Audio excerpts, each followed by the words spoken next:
ဘာရဏသီမင်းကြီးတောလေထွက်ရင်နဲ့တောထဲမှာမျက်စိလေလမ်းမှာပြီးတော့အပေါင်းဖော်တွေနဲ့ကွဲသွားတယ်အဲ့ဒီအချိန်မှာအမတန်သာယာတဲ့ဥယျာဉ်ကြီးတစ်ခုတည်းကိုရောက်သွားတယ်ဥယျာဉ်ကြီးထဲမှာကြာမျိုးငါးလီအတီတီနဲ့ပြည့်စုံနေတဲ့ရေကန်ကြီးလည်းရှိတယ်သာယာလှပတဲ့မြက်ခင်းပင်ပန်းမှန်ဥယျာဉ်တွေနဲ့တခါတည်းရွှေရောင်လွှမ်းနေတဲ့ရွှေမုံလေးတွေခင်းထားတဲ့သဲလန်းကလေးရဲ့ရွှေဗိမ္မာန်ကြီးရဲ့အမတန်သာယာတဲ့ဗိမ္မာန်ကြီးတစ်ခုရောက်သွားအဲ့ဒီမှာနတ်သမီးလေးတွေ900ကျော်ရှိတယ်ဘယ်လောက်ရှိတယ်အမတန်လှတဲ့နတ်သမီးလေးတွေ900အဲ့ဒီမှာဗိမာန်ရှင်နတ်သမီးဆိုတာအမတန်ချောပိတ်လှပိတ်ဆိုတဲ့နတ်သမီးကဝတ်ကောင်းစလတွေနဲ့ထွက်ပြီးတော့ဗာရာဏသီမင်းကြီးကိုကြိုးတယ်နတ်သမီးကရှင်းတယ်နော်ကြိုးပြီးတော့အဲဝတ်ပြူငါလောကဝတ်တွေပြုစုအခါတော့ဘုရင်ကြီးကဗာရာဏသီမင်းကြီးကဒီနတ်သမီးတွေအပြုစုကောင်းတာနဲ့သူ့အဖွဲ့တွေနဲ့ကွဲလာတာတော့မိတ်သွားဟုတ်ပြီနော်သူတော်ထဲမှာမျက်စိလဲနေပါလားဆိုတာကို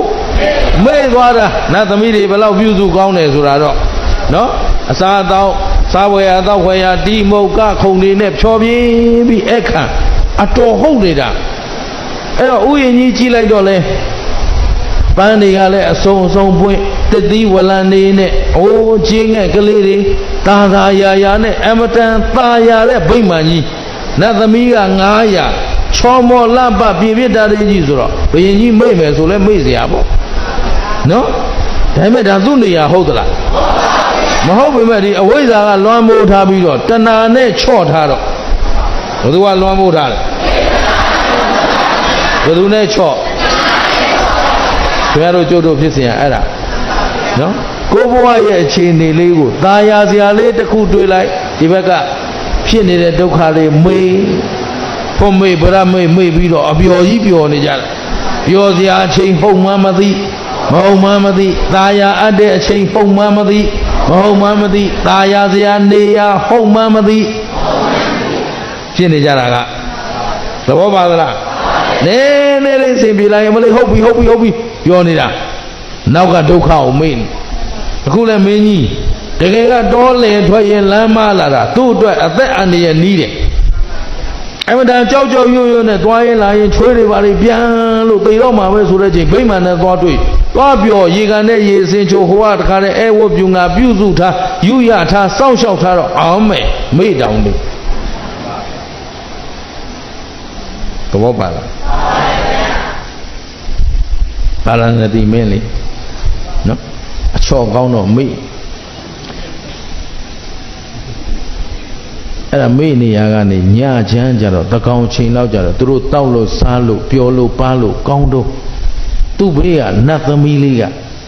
နတ်သမီးပဲဆိုကြပါစို့နော်တကယ်တော့ပိတ်တာလေလူနဲ့နှီးနောဖလဲပျော်နိုင်တယ်ဆိုတာပိတ်တာနတ်သမီးမလာဘူးရှင်းလားအဲ့ဒါညသကောင်ချိန်ကြတော့ဒီနတ်သမီးတွေကတလွန်နေပလင်တွေကလည်းကောင်းပိညွန့်ပိဆိုတဲ့ပလင်နေတဲ့ခင်းကျင်းပြင်ဆင်ထားရတနာတွေစီချဲဝန်ပန့်ရေအုပ်ပြီးတော့မဲတရေအကောင်းစားတွေအုပ်ထားတယ်ပေါ့နော်အမတန်ကောင်းတဲ့ပလင်ကြီးတွေဘောကနေဇတ်ဆိုဒီမင်းသမီးလေးကသူ့ဘေးကနေအတူပျော်ပါနေရင်ကနေထသွားတော့အံ့ဩပြီးဘင်းကြီးကကြည့်နေတယ်ဘေးမှာ900ရှိသေးတယ်ကိစ္စမရှိဘူးဒီတယောက်ပြောက်သွားပြဿနာမရှိဘူးနော်အဲ့တော့ဒီဒါပေမဲ့ခေါင်းကျုပ်ပေါ့လေနတ်သမီးတို့ရဲ့ခေါင်းဆောင်ကထားသွားပြီးတော့ရှေ့ကရေကန်လေးနဲ့ဒီသူတို့ဗိမာန်နဲ့အလေကောင်ကအစမြက်ခင်းမင်ကလေးမှာသွားရက်တယ်တကောင်မှာအဲ့လိုရက်လိုက်တဲ့အချိန်မှာဘေးကခွေးကြီးတွေပြေးလာဘာတွေပြေးလာခွေးမှရိုးရိုးမဟုတ်ဘူးနရွက်ပြတ်နေတဲ့ခွေးတွေတဲ့ပါတယ်ဟေးဒါတွေကသူ့အကြောင်းလေးတွေနဲ့သူနော်အဲ့တော့နရွက်ပြတ်နေတဲ့ခွေးတွေကလာတဲ့ပြီးတော့ဒီနတ်သမီးရဲ့အင်္ဂါကြီးငယ်ခြေလက်အင်္ဂါတွေအကုန်ကိုက်စားဒါပေမဲ့ဒီနတ်သမီးဒီဗိမာန်ထဲကထွက်သွားတာသူဘာလို့မလို့ခွေးစားခံမလို့ထွက်သွားရှင်းလားအချိန်တန်တော့ထွက်သွားပြီးတော့အဲ့ဒီမှာခွေးတွေဝိုင်းစား အယိုးပေါ်အရေးတင်မဲ့ကြံတော့တယ်အယိုးကြီးကြံတော့တယ်ဆိုကြပါစို့ခွေးတွေဝိုင်းစားလိုက်တာသူအင်္ဂါကြီးငယ်အကုန်ကုန်ပြီခွေးတွေကအသွေးတွေစားအသားတွေစားအကုန်စားပြီးတော့အားရတော့ခွေးကြီးတွေပြန်ပြေးသွားမှအယိုးကြီးကြံတဲ့အယိုးကောင်ကရေကန်နဲ့လိမ့်ကြဘယ်နဲ့လိမ့်ကြတကယ်ဆိုရင်ခင်ဗျားတို့ကျို့တို့လူသားအလောက်ကြိုက်ခံရရင်သေပြီပေါ့သူမသေးဘူးနော်မသေးခြင်းရတယ်ပိဋကဘုံမှာမသေးဘူးမီးလောင်လို့လည်းမသေးဘူးဓာတ်နဲ့ခုတ်လည်းမသေးဘူးအခုခွေးစားလည်းမပူနဲ့မသေးခြင်းရှိတယ်